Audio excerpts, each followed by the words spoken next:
Rolex Rings is among the leading manufacturers of forged and machine components in India since 4 decades. It is an ACE development partner manufacturing high-quality, world-class, customized automotive components as well as bearing rings for a huge base of clientele spread across the globe. Rolex has garnered a wealth of expertise in manufacturing transmission components, engine components, chassis components, exhaust system components and bearing rings.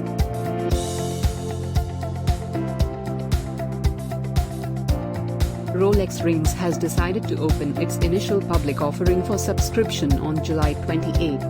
The IPO comprises a fresh issue of up to 56 crore and an offer for sale of up to 75 lakh equity shares by Rivendell Pay LLC. The issue will close on July 30.